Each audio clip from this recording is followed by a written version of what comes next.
Okay, thanks everyone for joining us today for our webinar, Planned Gift Marketing During and After COVID-19, a chance to pivot or to truly change. My name's Jen Lennon, I'm with the Stelter Company, and I'm excited to be here today to introduce our speaker, Nathan Stelter, who's with me here on his webcam. Nathan has been a plant giving professional actually for over 20 years now. We need to get that updated. He actually just celebrated his 20th anniversary on June 1st. So congratulations on that. Very exciting. He, very exciting. He drives our company research, our innovations, and he helps find smarter ways for charities to raise their planned gifts.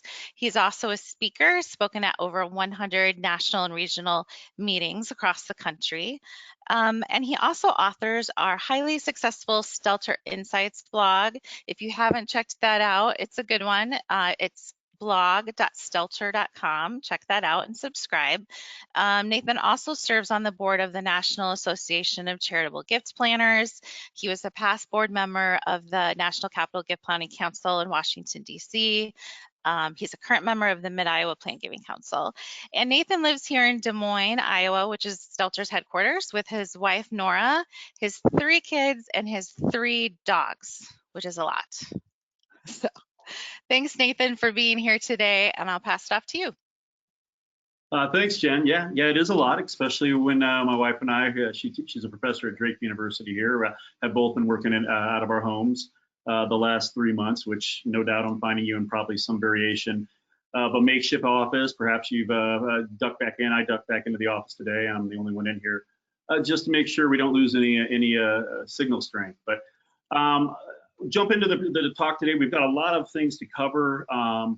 We have, in case you didn't know, we did extend this, I believe, a 75-minute webinar today, as opposed to our normal 60. As Jen mentioned, it's being recorded. We can share that along with the slides afterwards. But I was originally asked to give this when I created this talk just a couple weeks back for the Chicago Plan Giving Council. They had hosted their first ever virtual learning days, which went off terrific. They did a great job there.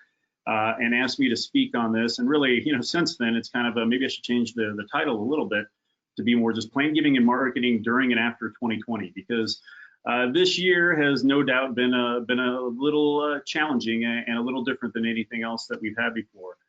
The reason I kind of chose the title around a chance to pivot or truly change was actually because of a fellow board member and a friend of mine, Bob Shafis, where his organization Veritas Group had done a podcast recently about mainly focused on major gifts, but around forget pivoting, it's time to really change. And I thought it was really good and interesting in the fact that, hey, there's some things that we're being forced to maybe look at and do differently now that we hadn't had a chance to before.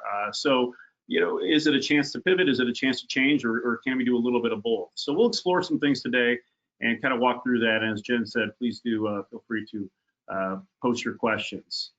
This probably isn't the first time you've seen this particular GIF here from the Old Friends episode.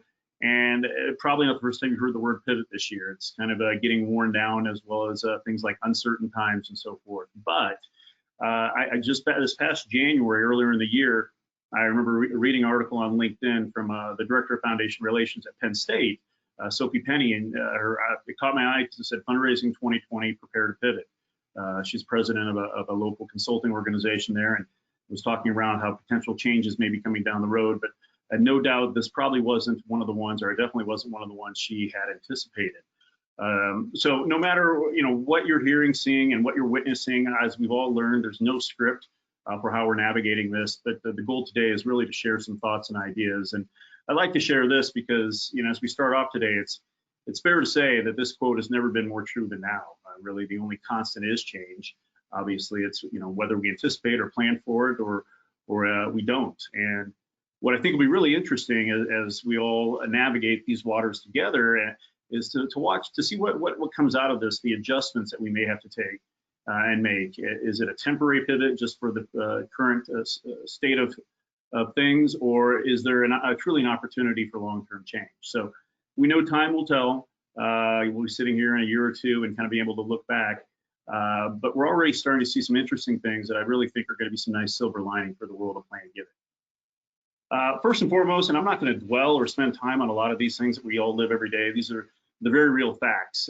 Weekly we have a stand-up meeting with our leadership team and kind of walk through what are things looking like on a national, local level. And obviously we're being impacted not only by what's going on in COVID, but the conversations that we're all having around racial inequality and how does that impact how we reach out. So, the times are very much evolving right in front of us. A lot of debate on it, as the economy continues to fluctuate. Are we going to have a recovery that looks like a U, a V, a W, whatever that may look like? But some of this has been kind of promising, and as no doubt you've seen and heard early on during the pandemic, there's been a spike in online will creation. If you look through Google Trends, more and more people are thinking about their planning and addressing their planning. It has gone down from a search standpoint in the last month or so here, but it has been, a fine line for charities to navigate.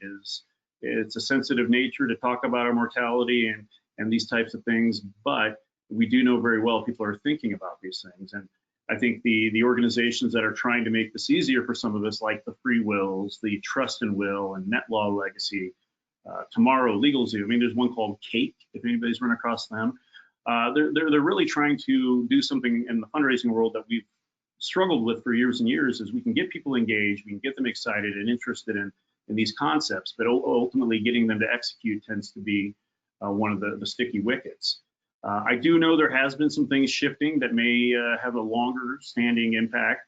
New York, if you recall earlier this spring, I guess it was,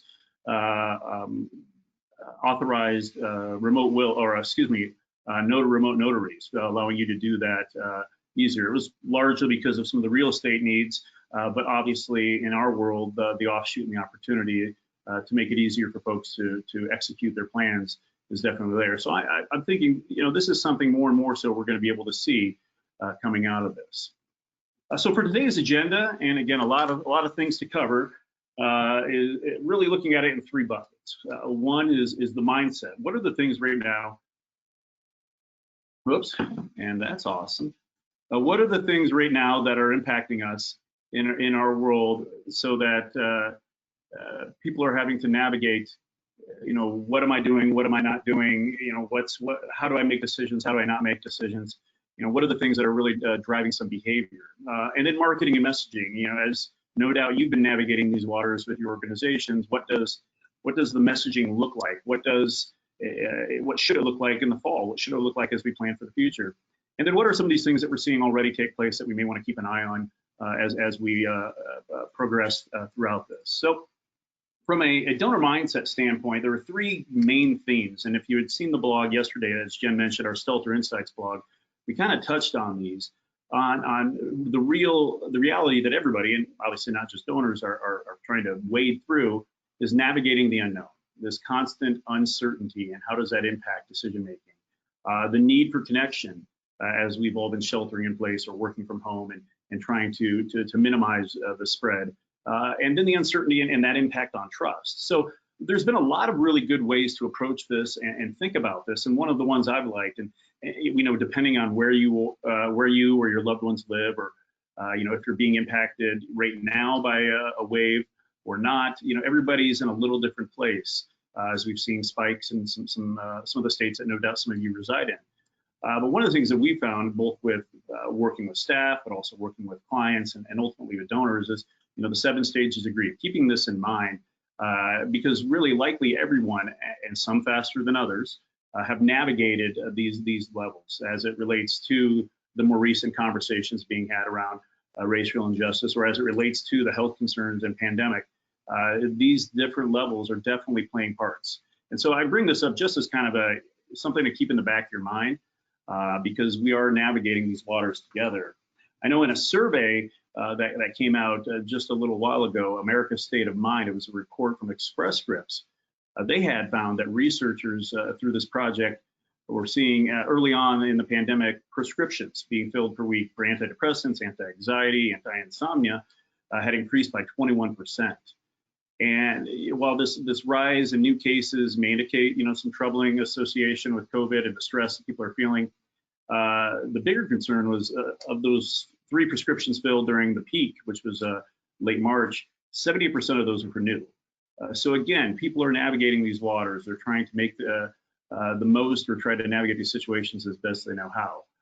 But it's important to note, prior to this pandemic, actually, thankfully, a lot of that had been on the downturn, a lot of those things. But people are definitely trying to figure out which way to go.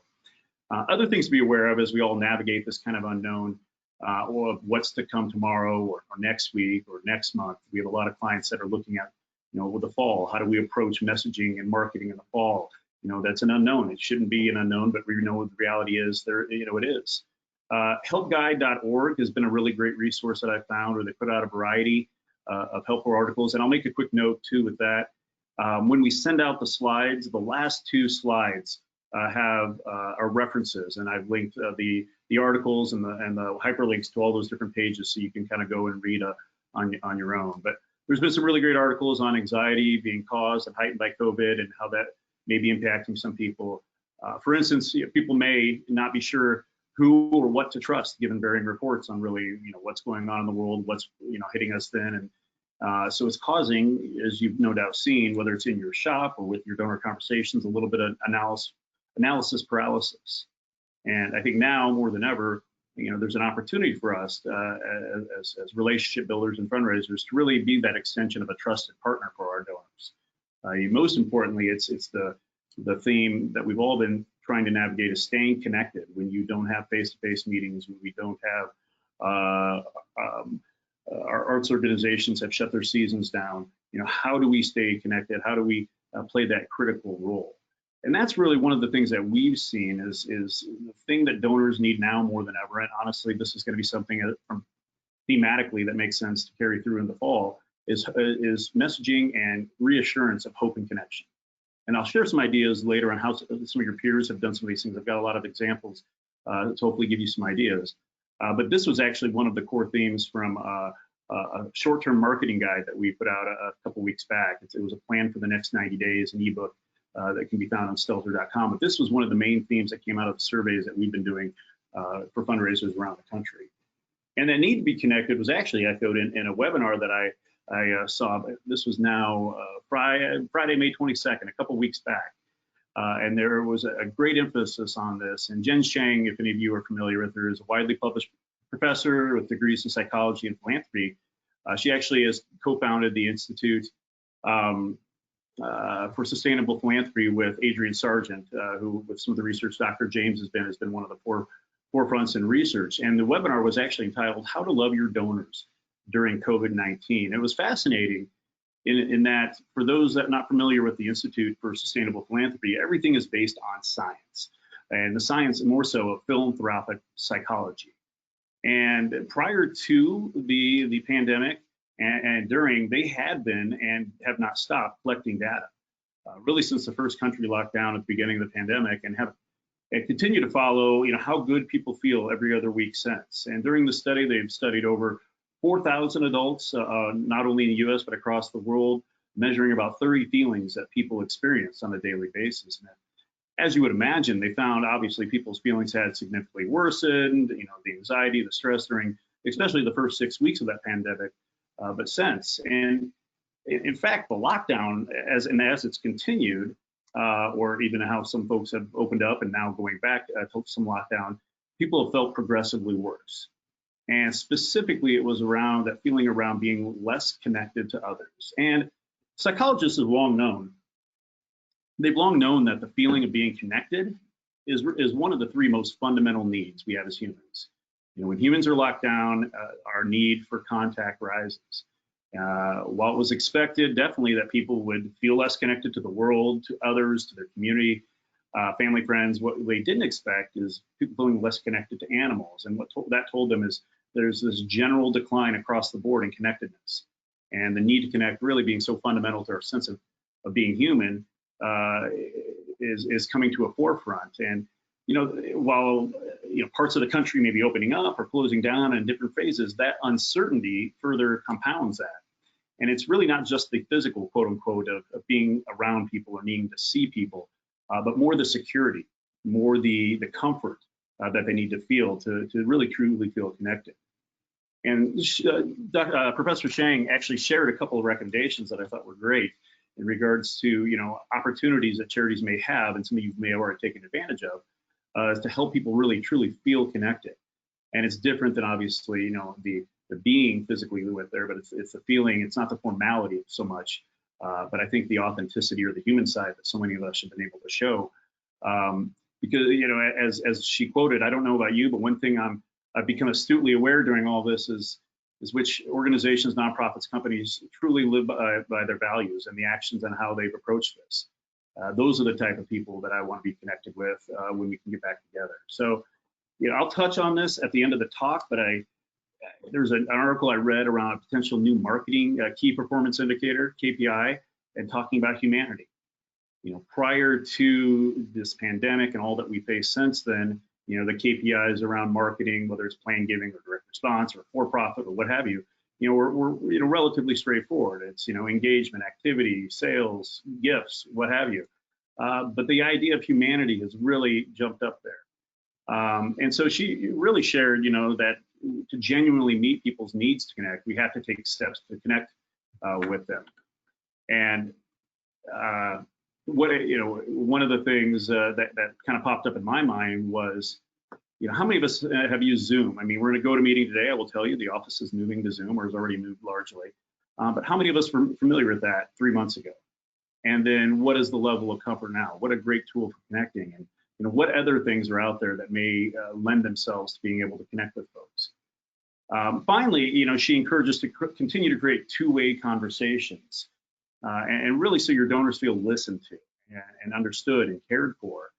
And fortunately, this last one is what I feel so many of us already do well in fundraising is build relationships and listen. We should be good listeners and should be able to really navigate those waters probably better than other fundraisers. The hardest part now is obviously we can't visit with donors.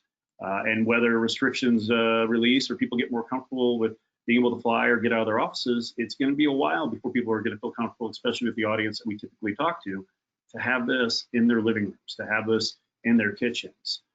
So outside of Zoom and phone calls, how else can we really create some of that two-way dialogue? And one thing that we found, I know others have found this as well, and I'll share some things from some of the Dr. Russell James stuff that's come out in a slide or two here.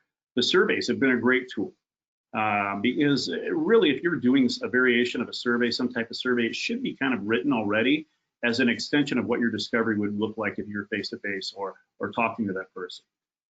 Again, we have been doing these pulse surveys the last couple months with plan giving fundraisers and professionals around the country.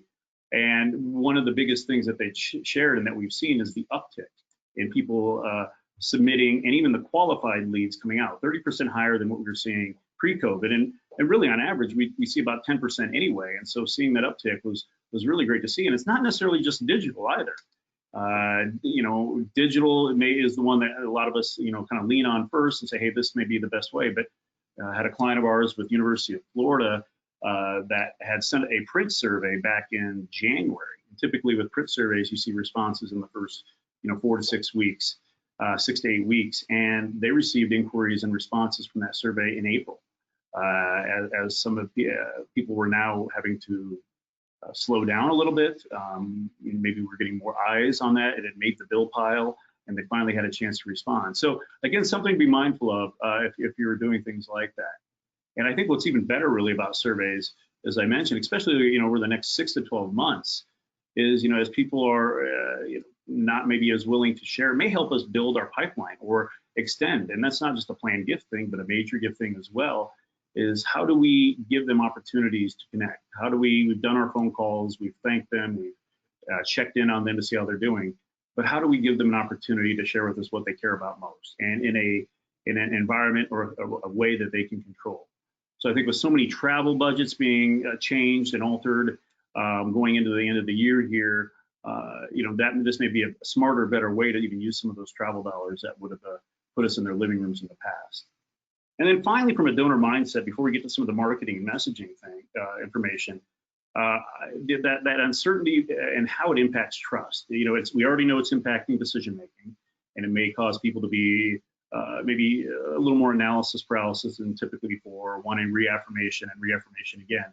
But there's a really great article from actually LinkedIn's Marketing Solutions blog. A woman by the name of Heidi Anderson had shared this about 3 or 4 weeks ago now, around trust in today's environment. And the image that I share here is something she took from Professor Rachel Botsman, who's a trust fellow at the University of Oxford, and actually had authored a book, Who Can You Trust? And it was interesting because, as we talked about the unknown and the impact, trust really is something that pervades every aspect of our lives, whether it's personal or professional. We're all trying to gain confidence and understanding of what lies ahead and how we or our loved ones or our businesses or our friends will be affected. And I thought it was interesting. The blog spoke about the critical difference really between reputation and trust. As this is being not, this isn't business as usual. We can't just keep sending the same thing in messages that we did before.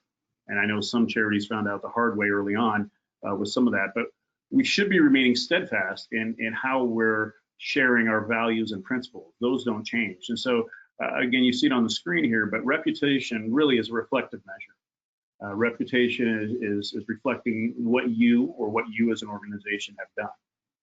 Trust, on the other hand, is more predictive. It's what people think you will do in the future. What makes it so difficult right now is that the future is crazy murky, and people are uncertain about what that may or may not look like. And so trust and earning that trust is really important for us from a messaging and a marketing and even a personal cultivation standpoint. And so some of the keys that the blog shared with really strengthening trust and strengthening confidence with donors we're pretty straightforward, but I think worth repeating is showing up and doing your part, being the first and foremost.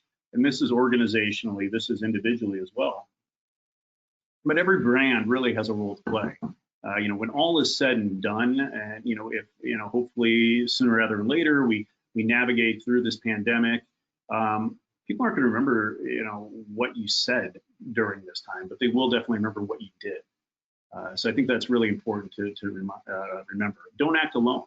For the longest time, I've been in this industry, as Jen mentioned, 20 years. Plan giving has kind of been in a silo, and more so we're getting better and getting integrated throughout our organizations. But are there other organizations locally? Are there people that charities that maybe are businesses that there's opportunities to collaborate, things that maybe you hadn't thought of prior to this, things that maybe make more sense right now. And with kind of that solving problems that need solving, it's just because you as a fundraiser have a goal, and I know there's a thread on CGP Link in the last week or so around how metrics maybe are evolving or changing during kind of this new normal of COVID and work from home and not travel. But just because you have a goal to get X amount of CGAs in this year or grow your society by X, whatever number, it's not the time to really push vehicles or push products. Instead, it's really critical to connect on how planned giving can make a difference. What is the impact that gifts like this can have on the work that you're doing and the people that you serve?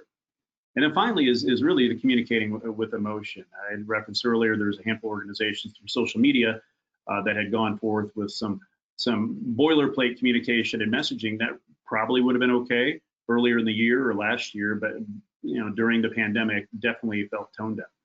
And so combining some of that compassion and empathy, it's just to make sure people understand, hey, we're aware that things are challenging. We're mindful that these are things that you're dealing with. Here's some of the things that we're seeing on our end. I just shared this quick example, and I mentioned I'll show some more examples later on in the presentation. But this one is one that we've done with a great organization, Bright Focus Foundation, serving and doing research and investigating cause of treatment of so these three diseases here: Alzheimer's, macular degeneration, and glaucoma. And a simple thing that they found over the years is really to continually beat the drum of where the dollars go. I mean, we know in the planned giving space, there is that lag factor, and we know that the nature of a deferred gift, our donors will be around to see the good work the dollars do.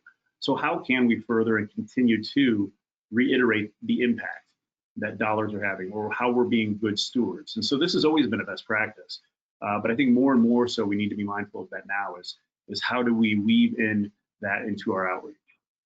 So that was a little bit around the mindset, a little bit around things that are impacting people, but I think really critical to understand. And I think over the coming months we'll continue to learn more about where people's heads are at and how they're navigating these waters. But the meat of really our time today is around the messaging and the marketing. We've seen, and no doubt you've seen over the last 3 months, so many different white papers and ebooks and webinars and so forth. So I really appreciate you guys taking the time today, because we're all trying to learn and trying to educate and try to, be as thoughtful in regards to our outreach. But I think at the end of the day, the no script is a very real thing. And so there are some key things that I wanted to stress today to really keep in mind. One, I noted earlier around our short-term marketing guide that we released. These are a couple excerpts from that. So this may look familiar if you've already downloaded that, but we have a captive audience. I've noticed that with our board meetings we've done with CGP and some of the other things, it's much easier to get us all on the call now as prior to, because we were all traveling all over the place. So, right now we know very much we have a captured audience, and whether it's print or digital or the phone, as many people are out hopefully using, we are able to have a lot of really deep conversations that maybe wouldn't have been available before. And people are navigating a variety and perhaps maybe even new concerns and challenges. And so how do we weigh that with our outreach? First and foremost, with everybody being at home, we need to make sure we're staying top of mind. I think you've probably seen a lot of these types of things over the last months, and having those internal battles with, should we do this, should we not, should we hold off? There's more eyes on our marketing than ever before. And I know we've had so many great stories from organizations around the country. I think one of which is on the call today, Aaron Levinson, and out in California, and some of the responses he's seen to some of his work, and some other humane societies and organizations that we've been helping.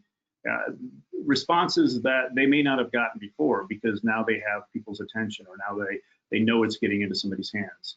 So really the key with that, knowing we have a captured audience and it's important to stay top of mind, is the content. How does that content really speak to them and spark feeling of connection? And so, looking at the marketing and messaging, there's 3 buckets that I want to explore here. Is, what we've learned in the past around the importance of plan giving during, a crisis, what we're seeing now, really the role of marketing as a whole, hopefully some ideas maybe you can apply, but also share with your marketing teams, and then some tips, and I'll weave in some examples as we go through this. But first thing first, I think these are really critical things to keep in mind as you're working on your efforts to engage folks, is be empathetic.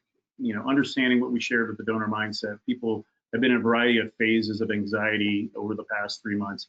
Be empathetic, but don't dwell on it. We know with the current crises happening now, if you're planning on sending something out in the fall, we want to make sure we're referencing it, and we're letting people know where we're at and what that means, and that they're dealing with that too. But they're not looking to you from a plan giving standpoint to take a stance, or to not necessarily to take a stance, or to actually share in those publications. So be really thoughtful, but make sure we're not dwelling. There's a lot of fear of the unknown, that fluidity. I'm not going to beat that drum anymore, because you're all familiar with it. But try to be as proactive and show your human side. Again, mentioned earlier, if you paid attention as a marketer, I'm always paying attention to for-profit, nonprofit brands, and the organizations where have come out with different statements or different approaches to this. You can really tell the ones that are genuine. You can tell the ones who are maybe being more transparent than you would expect of them, and letting some of the flaws show. And you can also, on the flip side, see the ones that look packaged, and things that may or may not, even have come from that individual or that organization, but were pre-written. So really, really be mindful on how you're showing your human side. And I think another thing that's really critical is there's not one size fits all. And so the idea is sharing in our next 30, 40 minutes, it's not a set it and forget it type of world that we live. Putting a program in place and just letting it go. It is really important for us to be mindful of the context. And so we'll look at what that means. And then I think chance to be an ear, listen. This time more than any other time, as we have our frontline fundraisers working out of their homes or on their phones, it is a great chance to really get stories and tell stories.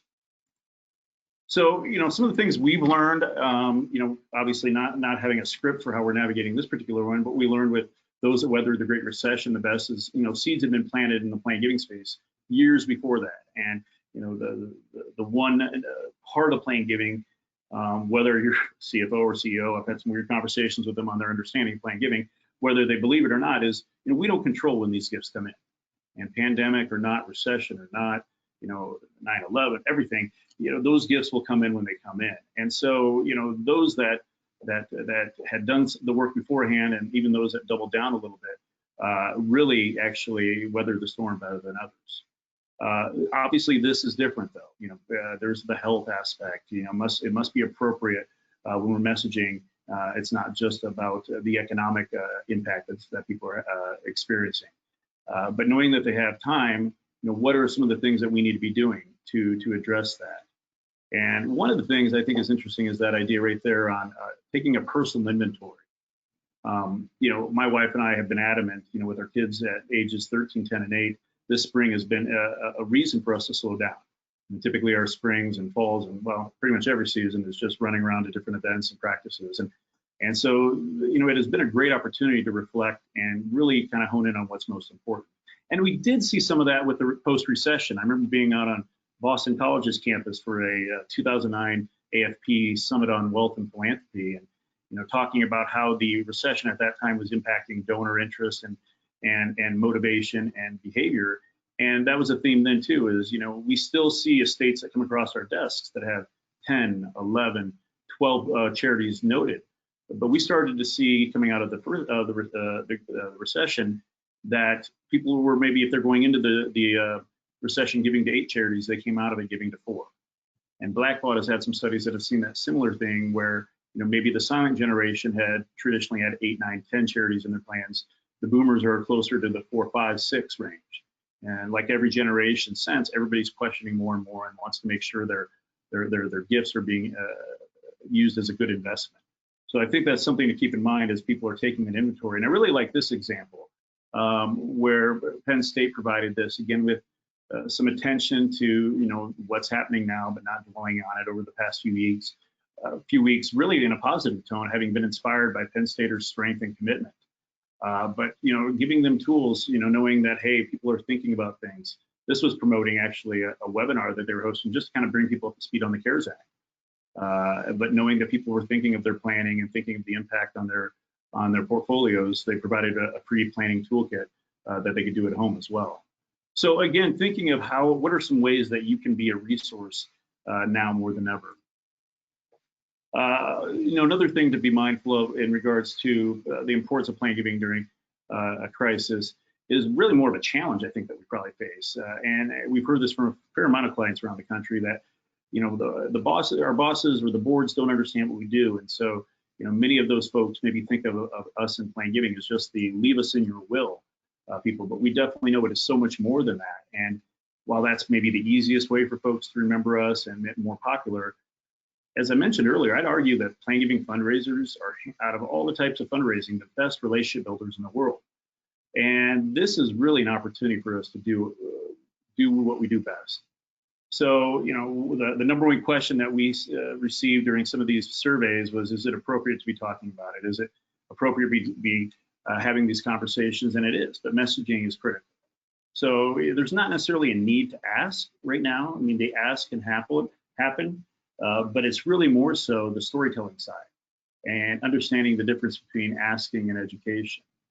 And as you see the quote on the bottom here, that's from a friend and client of ours, where early on they said, hey, we're not going to, stop our outreach. We still have to operate our business, our charity. If we stop asking, they're going to stop giving. It may be less, it may be fewer, but we can't take our foot off the gas. So I think a lot of us hopefully are back in a place where we're doing more of that now and staying more top of mind. But I do a handful of us had to put a little a foot on the brake for a bit.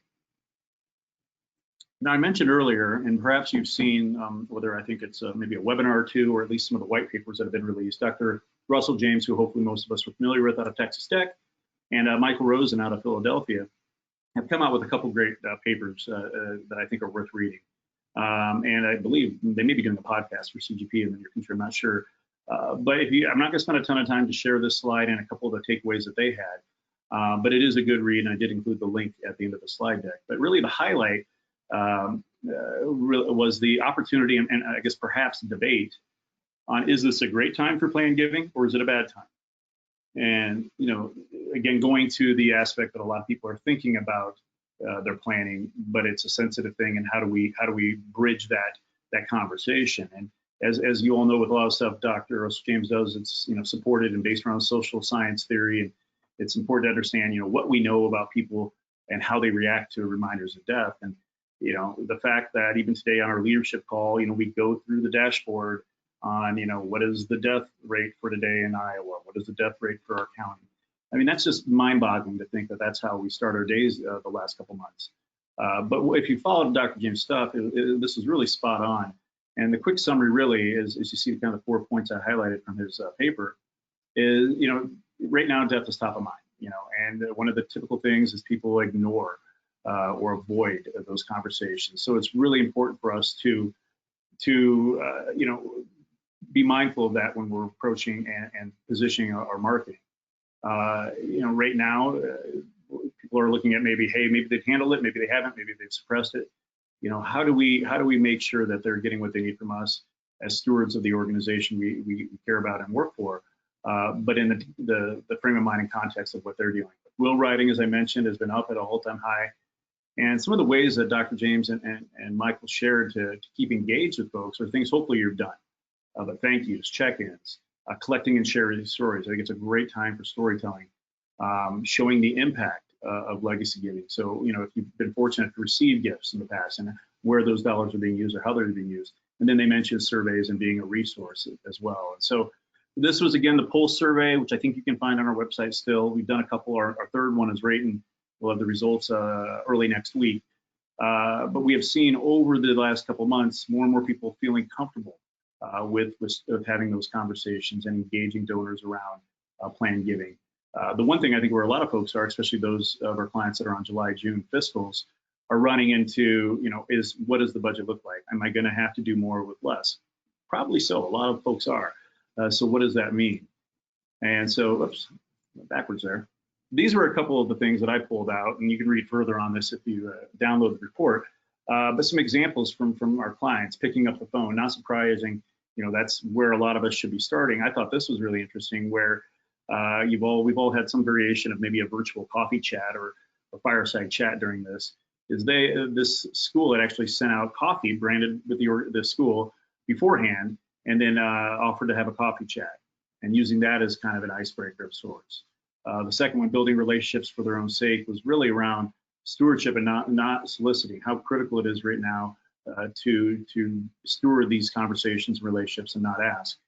And then the combining approaches I thought was really ingenious as well. And I've heard this from a couple different types of organizations where, as you're sending out your marketing, a lot of times we're busy with other things and we're running around traveling that we may not be proactively following up on, people that we're sending that to. So this organization followed up their mailings with not having the fundraising team follow up, but having musicians do the follow-up calls to the mailing. So again, a little something different that maybe you wouldn't have done prior to, but have the opportunity to take advantage of now.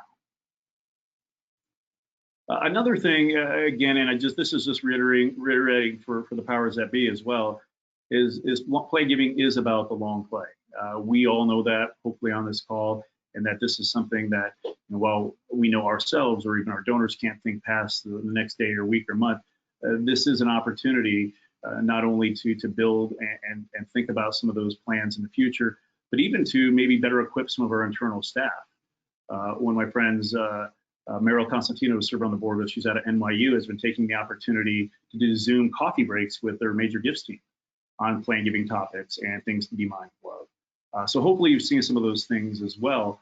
But it's a really great opportunity with people, not only captured audience for our donors, but a captured audience for our staff. From the opportunity standpoint, again, being mindful of talking about vehicles or tools, talking about them in the right context of if they're already been thinking about that.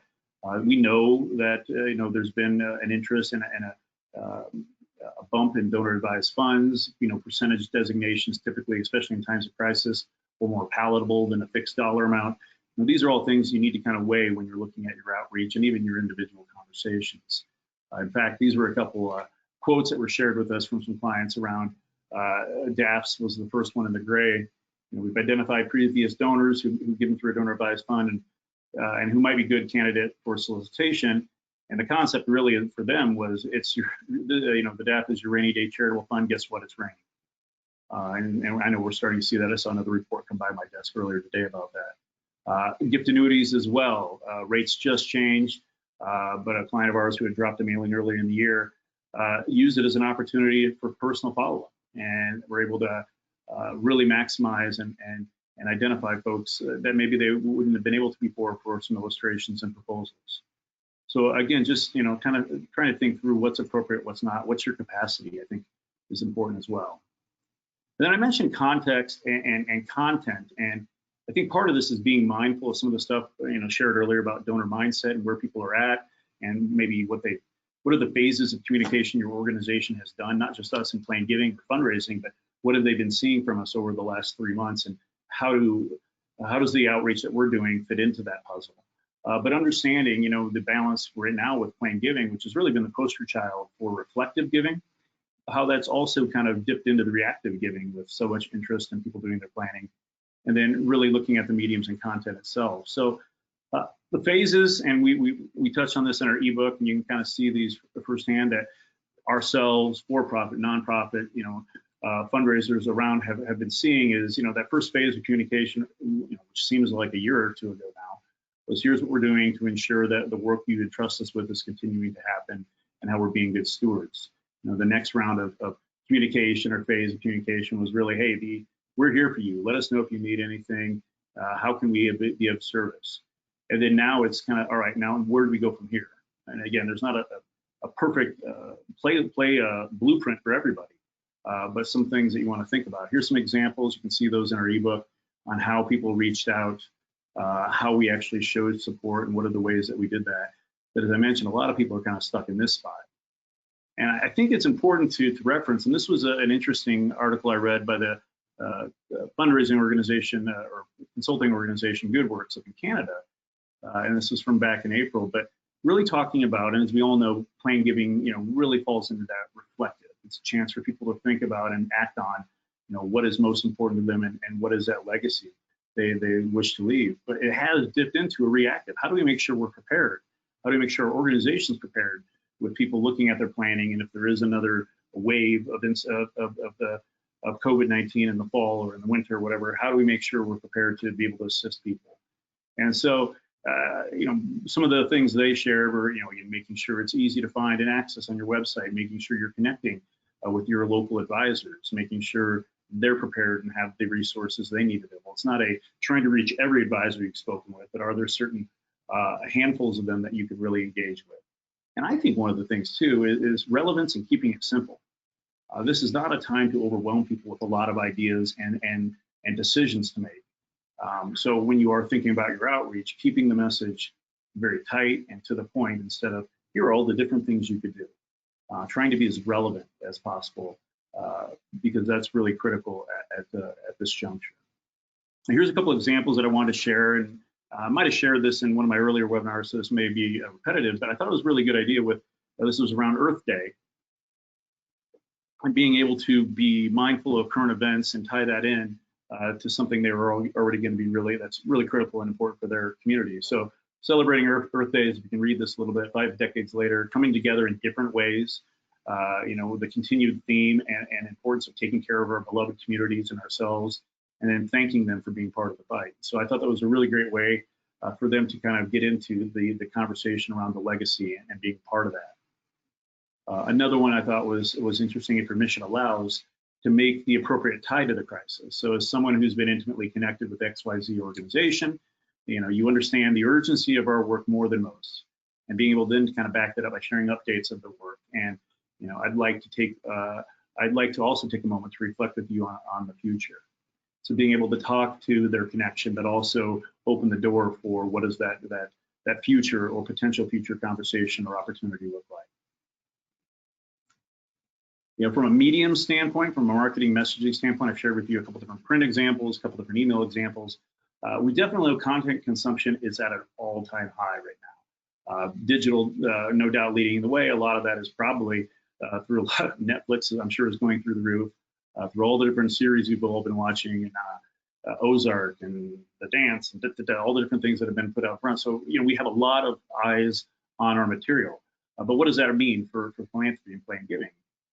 Some are using social, some are using email. What's appropriate for us? And email does offer a big opportunity. This is what we've been seeing during this, is there's an uptick in activity. Maybe volume of email, you may not be seeing as much from as many people, but the ones that you're closely engaged to, we are getting more communication. And so when you're looking at your email, making sure you're balancing that appropriately with what else is going out from your organization. And I think the key now, and it always is a key, but now because we do have maybe more eyes on our material, is making it easy to digest.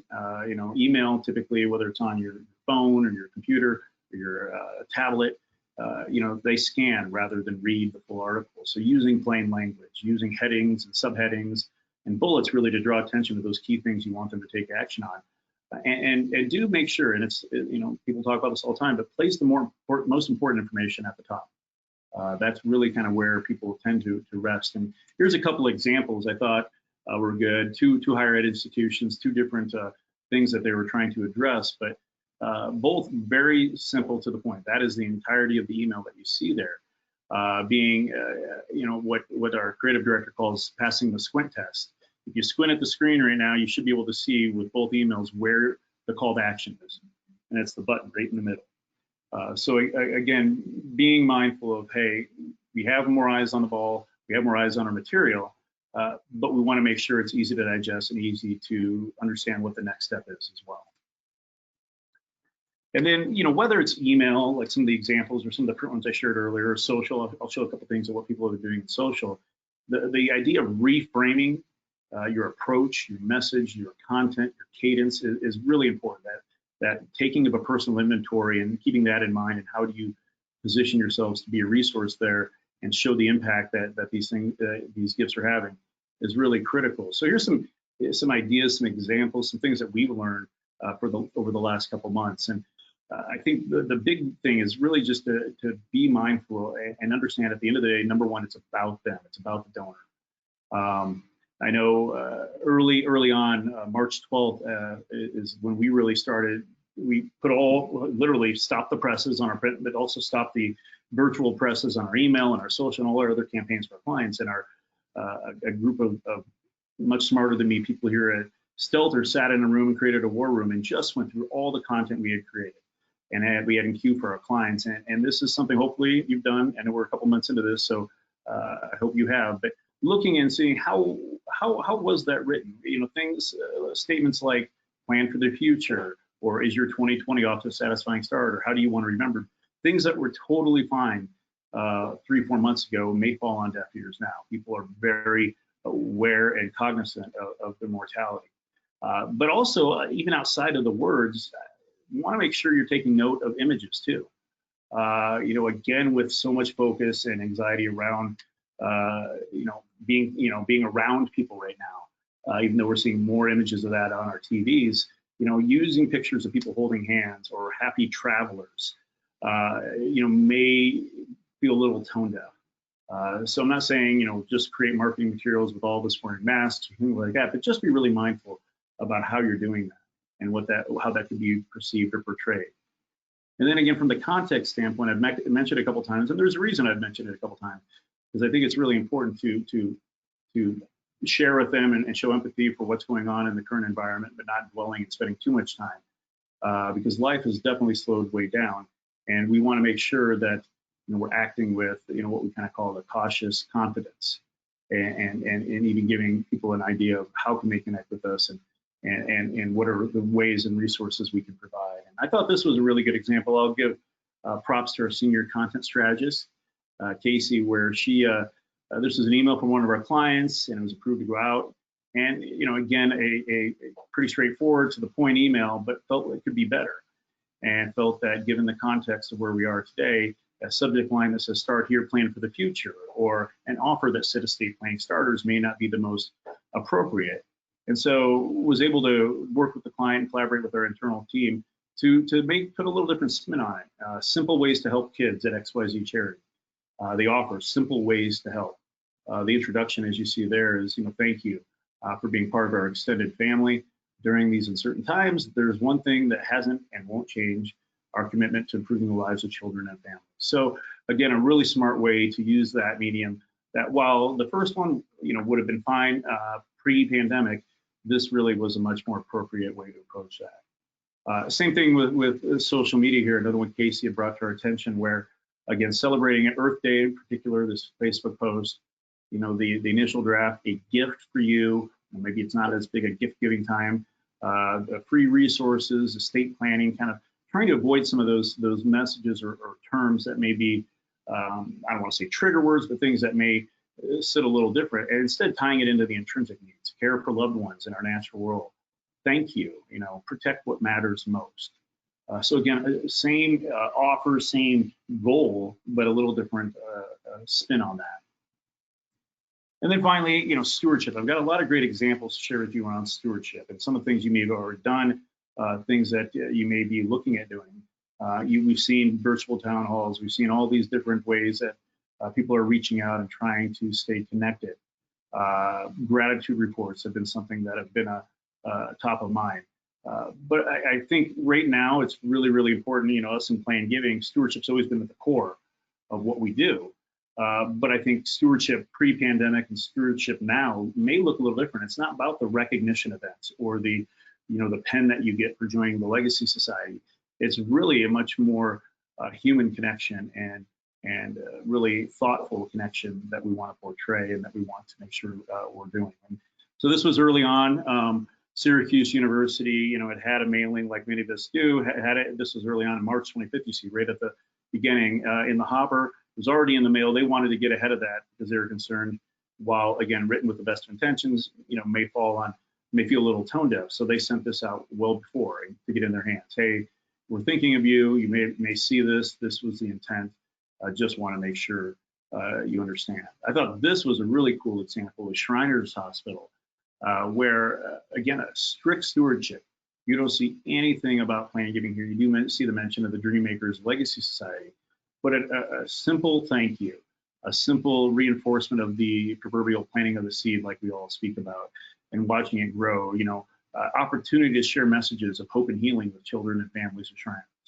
What a great way to connect with that audience and stay top of mind and stay relevant.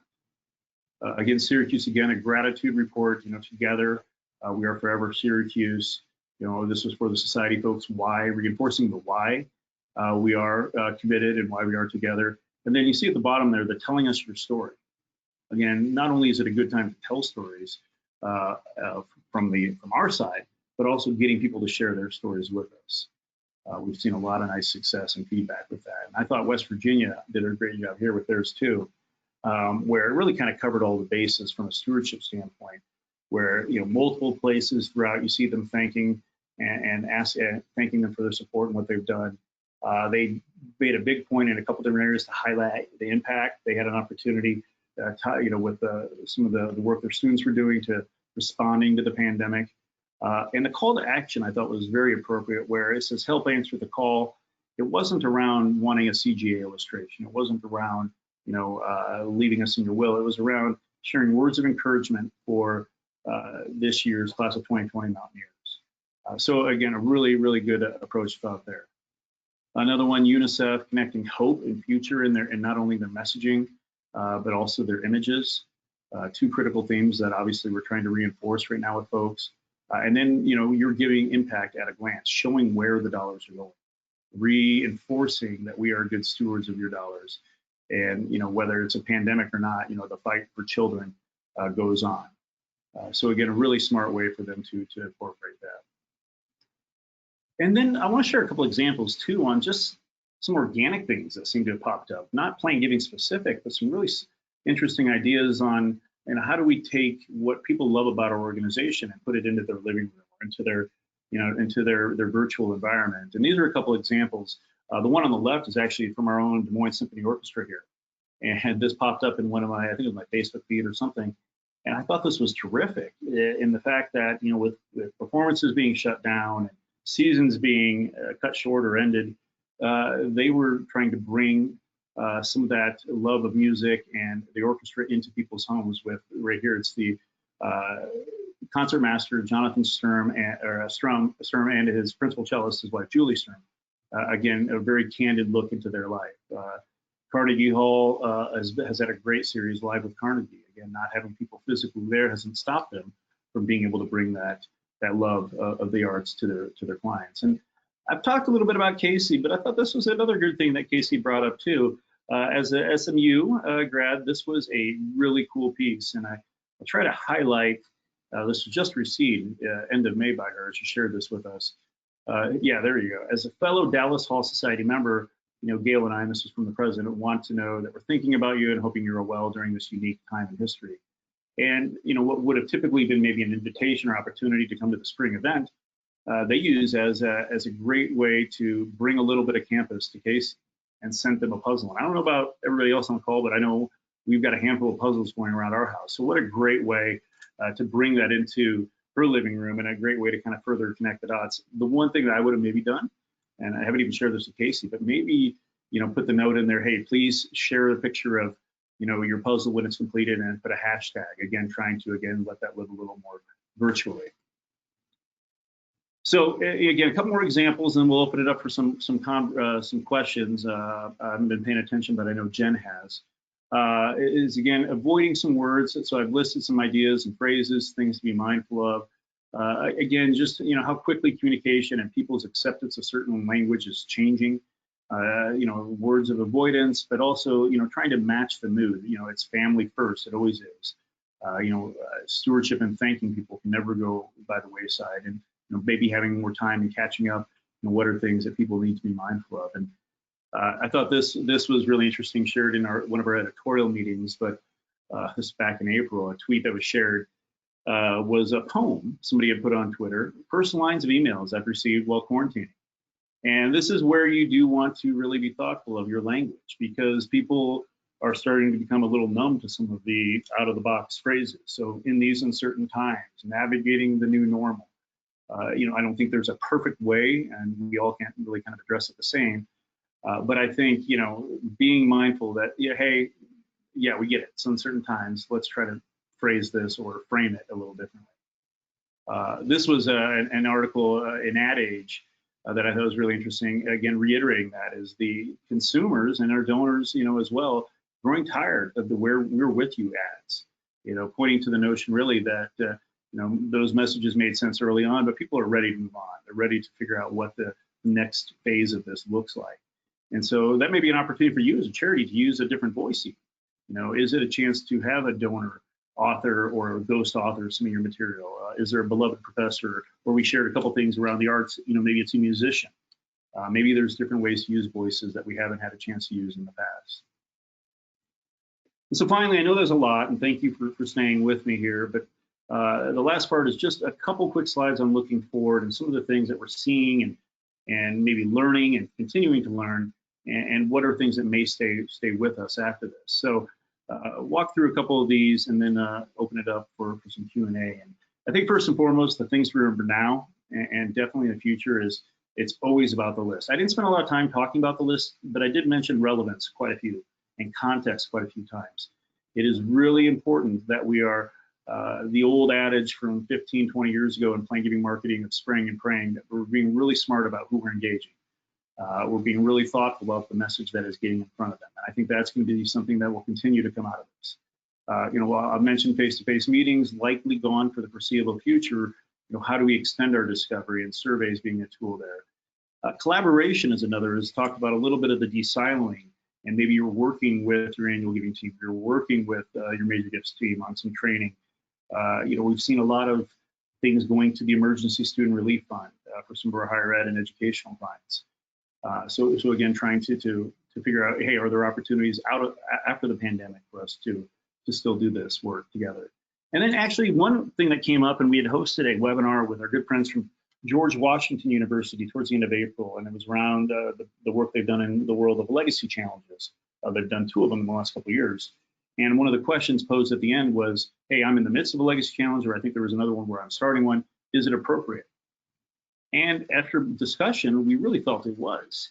The key is working with, as legacy challenges typically work, working with the person who's funding that challenge.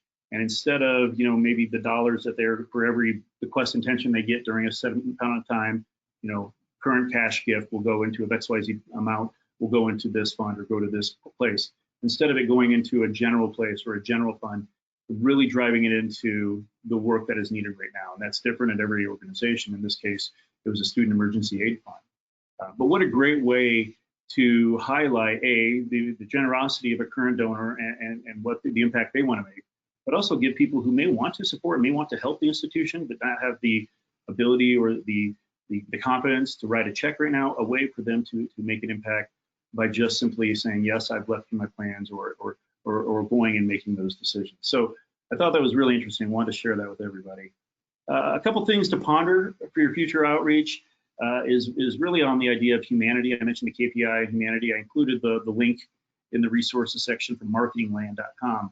But I think right now, vulnerability has been a great and a much appreciated way that we've shown ourselves. I know myself, as well as many of you, probably have had Zoom calls interrupted by kids or pets, and that's fine. I think that's, so is that something that's going to stay with us? Are we going to get back into a little more buttoned up approach? Are we going to be able to still show that candid side of our world and allow that deeper connection with folks? The other side of it too is, will Americans be more open to talk about mortality or end of life plans? Through some of the different things that the UK legacy teams have been seeing, that always the European audience a little more open or able to have these conversations. Will some of what we've all experienced the last 3-4 months maybe loosen up some of those ability to have conversations for some of our donors? And then I think the jury's still out on a couple things we're seeing. And I mentioned set it, forget it earlier, and I'll kind of pull content automation into that too. Set it, forget it marketing programs. We've been down that road 20, 30 years ago, and a lot of things that were just, hey, this is what it looks like. Let's send it out the door on a calendar. I think it's really important for everybody to be mindful of relevance. And I know a lot of our clients have done that, but for those that aren't our clients, things doing on your own, please be mindful of that. And then automation, HubSpot, some of the great tools a lot of our for-profit partners use, and even some of our nonprofit partners use, are great, but it's really hard to automate a message. You may think you know what the appropriate approach is right now at this moment, but what if something else changes in 2 months? The automation you put in place, is that going to come back to bite you? And perhaps that email that was set up because somebody clicked on this or they answered this now is offensive. So again, just more jury still out. I don't want to say one way or the other, but something to be really thoughtful of. So finally, I know it's a lot of content, and I appreciate everybody staying with, but at the end of the day, it's about the journey, not necessarily the destination. Plan giving is so much about the journey, and we in fundraisers, while we may have destinations with our goals and things that we need to hit it, the most important thing is the donor's journey and the experience they have, not only with you as their direct line to the organization, but the organization as a whole, that really get them to that point to make a decision to further extend their values and their hard work with a gift that really perpetuates that at your organization. So I'll end with that and hand it over to Jen, and do appreciate everybody's time. Hey, Nathan, thank you so much. I did want to remind people we're on until 1:15, so we do have a few minutes more, about 10 minutes to answer some questions. We've got a few in here that I'll cover, but you still have time to send in some more, so feel free to do that. One thing that I have been asked is if you guys will be able to get a copy of the handouts, and also if we recorded it. And yes, we are recording it, and we will make the handouts available to you. I will be packaging those up later today, and I hope to have those on the website by tomorrow. I will send an email out to everyone letting them know when they are available for you to access. And as Nathan mentioned before, at the end of his deck, he has 2 or 3 slides full of resources for all of the content he's talked about today. So there's a lot of good information for you if you want to explore it further. Okay, so Nathan, some of the questions that we've had come in, actually we've had about 3 come in.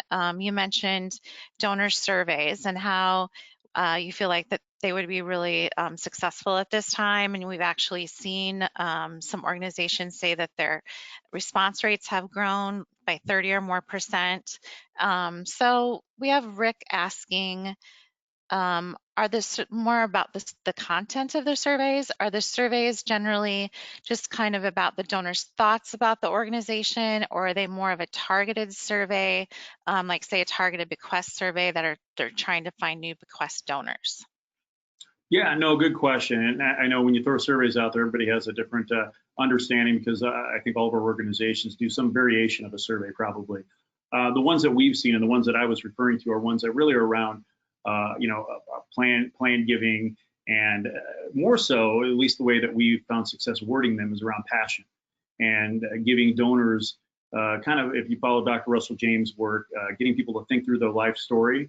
So asking some broader questions on the early part of the survey on, what has been your connection, what's most important to you with the work that we're doing, what are the things that resonate with you, understanding what is, the relationship now with the organization and who's influenced maybe some of that, but also what do they see for the future, being able to work into that part of the conversation. While the future is unknown for so many folks, it has allowed, people to get into a place in their head where, okay, so these are things that maybe I'd be entertained, or this would be something that, may make sense or may not. So yeah, again, a very specific survey, no doubt you're probably doing, if you're in a higher ed, doing alumni surveys and things like that, but more just around, hey, why do they care? Right. So it's not necessarily a specific survey about annual giving or planned giving or trying to identify bequests, but it's more of an overarching survey where you're trying to find their affinity for your organization, um, and just learn more about why they care about you and what they're interested in. I think Yeah, I've seen a I lot mean, of that. you can wisely interject some of those questions to get some line of sight and some understanding of, where they stand from a philanthropic standpoint. But at the end of the day, it's really about their connection to the organization. Okay, we have Debbie is asking, you mentioned online will creation, and she's wondering if you have any thoughts about that. Yeah, obviously that's been top of mind for a lot of folks. I think with the insertion of free will as an example into the industry the last couple of years, they've done some really great things. I think conceptually there's a lot of great things coming out of those. Do I think it's a fit for every single organization? Maybe not. I think you have to balance that. But I appreciate where these organizations are going because we've long struggled. I know as a marketer, our job is to not only identify gifts for our clients, but generate leads and generate interest. And we do a really good job of getting people engaged and getting them excited and giving them a reason to raise their hand. But ultimately, at the end of the day, it comes down to execution of that gift. And so I think there are some good things coming. I think we'll continue to see evolution of these platforms that may allow for even a better inclusion into the philanthropic world that we live. Okay, this one just came in, so I'm reading it cold. This is, I can't say the first name, I'm sorry. The question is, when organizations need to cancel an in-person program for an unknown period of time, how do you convince your donors that the organization is still making the same impact? Good question. So this is more around programmatic as opposed to face-to-face meetings and things like that. Well, I think part of it is tying into what you've done, reminding and reiterating. And thankfully, a lot of donors are empathetic, and we're seeing that they understand that these times are unique, to say it lightly.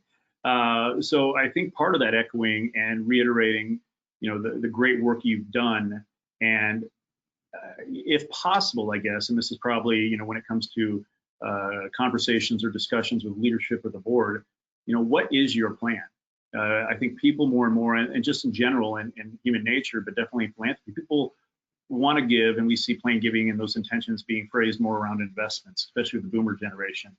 But people want to give to organizations they know have plans. So while it may be a temporary stop or, for the foreseeable future, being able to articulate and share what you see as your plan, I think is really important because it gives people a little peace of mind for that all important trust aspect that we spoke about earlier. Yeah, and I think that really speaks to what you talked about a lot, which was how you can't disappear during this time. You do have to alter your plans, and you may not be able to have your in-person um, events and galas and auctions and things like that, but you can't disappear because they need to know that you're still out there and you still are doing your good work. Okay, we have one more that just came in from Deborah. Pre-COVID, we found many donors that were reluctant to tell us when they had included us in their will. Do you see an opportunity to get past that reluctance in these times? It's always a challenge, and it will continue to be a challenge. I know no matter what study you've read, and I know some of the studies we've commissioned, usually on average, for every one planned gift you know of, somebody who's raised their hand and told you, there's 2 to 3 others out there, or 3 to 4 others as well. So, with the digital age we live, and the fact that we no longer kind of hold the keys, people don't have to come to us with request language or tax ID. You can go to your website or go to Charity Navigator, GuideStar, what have you. Um, yeah, it's definitely an opportunity. I think there's a case to be made, and one of the things I know from a messaging standpoint that our clients are continually trying to navigate is how do we share with donors that, hey, if we know that you've done this, we know it's not going to impact us right now, but it will help us be better stewards of your dollars when that time comes.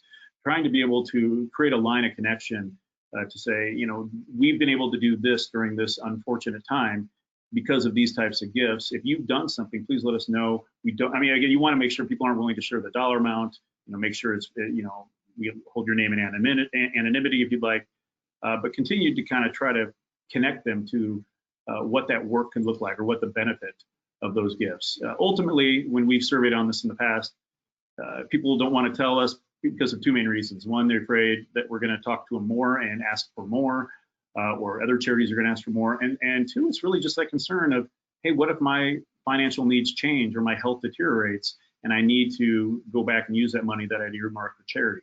And so trying to figure smart ways to take away some of those objections ahead of time, I think is really something not only now, but maybe in the future we need to do better too.